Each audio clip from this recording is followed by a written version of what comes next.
حضرت سلمان فارسی رضی اللہ تعالیٰ عنہ ارشاد فرماتے ہیں کہ شعبان المعظم کا آخری دن تھا۔ اگلے دن رمضان شروع ہونے والا تھا کہ رسول پاک علیہ السلام نے ہمیں رمضان کی فضیلت پر خطبہ ارشاد فرمایا۔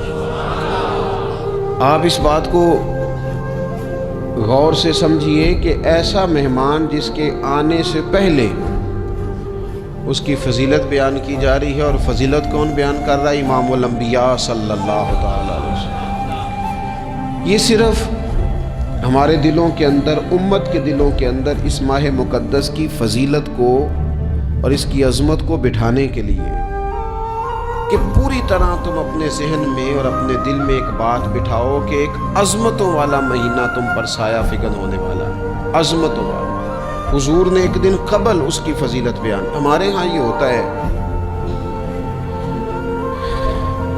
کہ ہم کسی چیز کی اہمیت کو لیتے ہیں لیکن سمجھتے ہیں کہ یہ کوئی روٹین ورک ہے، یعنی نارملی ہر سال رمضان شریف آتا ہے، اپنے وقت کے حساب سے چاند بدلتا ہے اور اپنے وقت پر رمضان شریف آ جاتا ہے۔ ہم سمجھتے ہیں کہ مطلب روٹین کا ایک معاملہ ہے، ایک روٹین کی چیز ہے۔ لیکن اگر آپ اس کو اس نظر سے دیکھیں گے نا کہ اس مہینے کے آنے سے پہلے، یعنی ابھی ایک دن بعد آنا ہے رمضان کو، اور آنے سے پہلے حضرت سلمان فارسی فرماتے ہیں کہ نبی پاک نے ہمیں باقاعدہ بلا کے خطبہ دے کے رمضان کی عظمت ہمارے دلوں میں بٹھا، یعنی فکری طور پر اور ذہنی طور پر امت کو تیار کیا۔ فرمایا تم پر ایک ایسا مہینہ سایہ فگن ہونے والا ہے جو مبارک ہے تمہارے لیے، باعث برکت ہے تمہارے لیے۔ تم اپنے آپ کو ذہنی طور پر تیار کرو کہ ایک ماہ نور تمہارے قریب آ رہا ہے۔ جو رمضان، اسلامی عبادات جتنی بھی ہیں نا، وہ مخصوص پوجا پاٹ نہیں۔ اسلامی عبادات میں سے کوئی عبادت بھی ایسی نہیں جس کا مقصد یہ ہو کہ آپ نے اتنے وقت سے لے کر اتنے وقت تک فلاں عمل کرنا ہے۔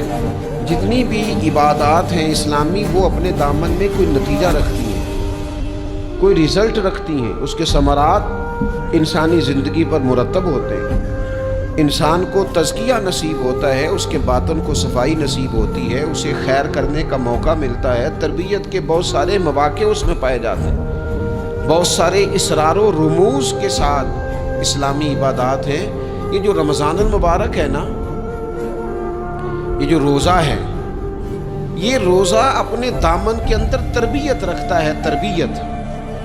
یا ایھا الذین آمنوا کتب علیکم الصیام کما کتب علی الذین من قبلکم لعلکم تتقون۔ اے ایمان والو، تم پر روزے فرض کیے گئے جیسا کہ تم سے پہلے لوگوں پر بھی فرض کیے گئے تھے تاکہ تم تقوی اختیار کرو۔ روزہ تمہیں پرہیزگار بنائے گا، تمہارے اندر سے جو نفسانی چیزیں ہوں گی انہیں نکالے گا، اور اللہ تبارک و تعالیٰ کی طرف تمہارے دل کا رجحان ہوگا، تمہاری روح کا رجحان ہوگا، تمہیں تزکیہ دے گا۔ روزہ انسان کی تربیت کرتا ہے، انسان کو روزہ ذہنی طور پر تیار کرتا ہے کہ اللہ کے حکم کے مطابق کھانا ہے، اللہ کے حکم کے مطابق پینا ہے۔ سب سے بڑا مسئلہ اس دور کا رزق کے حلال کا حصول ہے اور حرام سے اجتناب ہے۔